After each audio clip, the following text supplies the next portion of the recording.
Sampaikan salam Ramadan Joe Biden kutip ayat suci Al-Quran.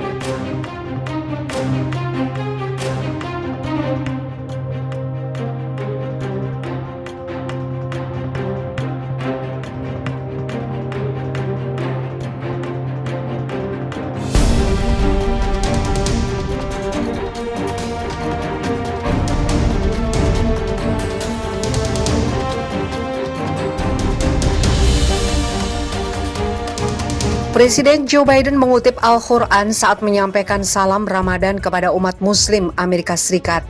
Biden mengatakan sama seperti tahun lalu, Ramadan 2021 masih dirayakan dengan kondisi terbatas akibat pandemi COVID-19.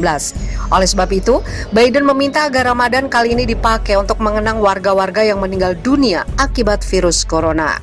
Saat kita mengenang mereka yang telah pergi sejak Ramadan silam, kita mengharapkan hari esok yang lebih cerah, ujar Biden seperti dikutip dari keterangan pers Kedutaan Besar Amerika Serikat di Jakarta.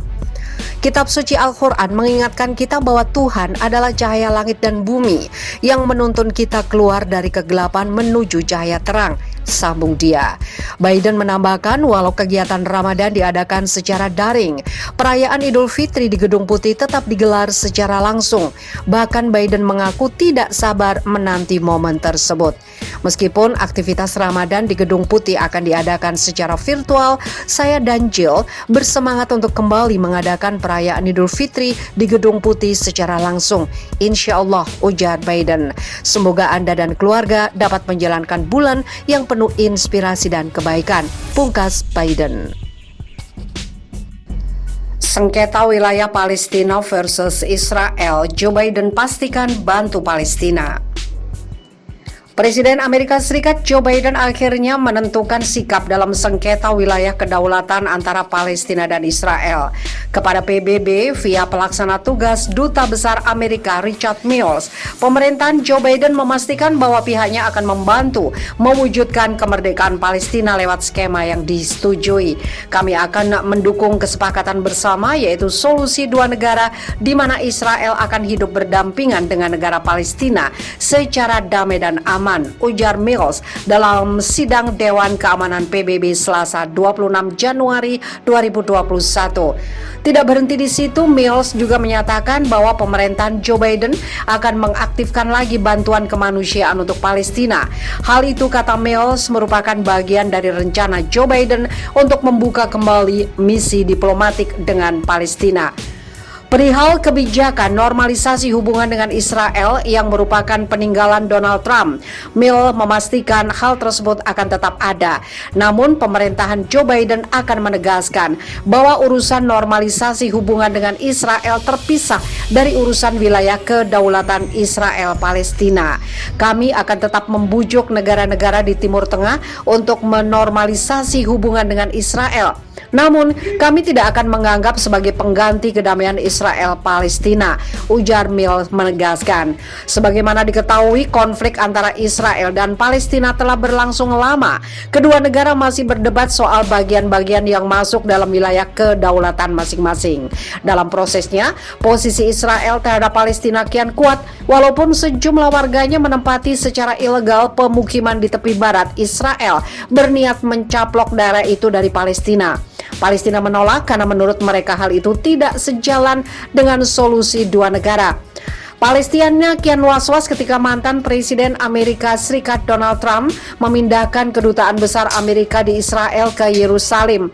Hal itu sama saja mengaku Yerusalem sebagai bagian Israel, padahal statusnya masuk dalam perdebatan wilayah kedaulatan Israel dan Palestina. Masalah itu diperburuk dengan dicabutnya bantuan Amerika ke Palestina dan normalisasi hubungan negara-negara Arab dengan Israel. Keduanya ide Trump. Bagi Palestina, daya tawar Israel kian kuat dengan dukungan berbagai negara Arab, meski negara-negara Arab meyakinkannya bahwa normalisasi disetujui selama aneksasi tepi barat tidak dilakukan. Palestina tetap merasa dikhianati. Ketika Joe Biden memenangi Pilpres Amerika Serikat, Palestina melihatnya sebagai kesempatan untuk menyetarakan dudukan lagi. Menteri Luar Negeri Palestina mengatakan pihaknya bersedia membuka dialog perdamaian dengan Israel melalui mediasi pemerintahan Presiden Amerika Serikat terpilih Joe Biden. Namun resolusi hukum internasional harus menjadi acuan.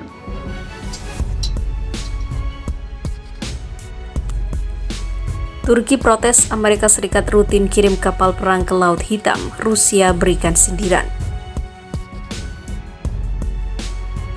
Militer Amerika Serikat dikabarkan rutin mengirim kapal perangnya ke Laut Hitam.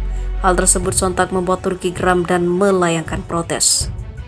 Dilaporkan Kementerian Luar Negeri Turki, Amerika Serikat bahkan hadirkan kapal penjelajah dan kapal perusak sejak akhir bulan lalu ke Laut Hitam. Kapal-kapal perang Amerika Serikat itu akan tetap berada di Laut Hitam hingga 4 Mei 2021 mendatang, kata Kementerian Luar Negeri Turki. Pengakuan saksi mata menjelaskan kapal-kapal Amerika Serikat bahkan telah melewati Selat Bosphorus Turki. Ia juga mengatakan kehadiran Amerika Serikat dan NATO di Laut Hitam semakin meningkat pada awal tahun ini. Sejak Joe Biden menjabat sebagai Presiden Amerika Serikat, Wakil Menteri Luar Negeri Rusia Alexander Grishko menyindir militer Amerika Serikat yang meningkatkan aktivitas militernya di Laut Hitam.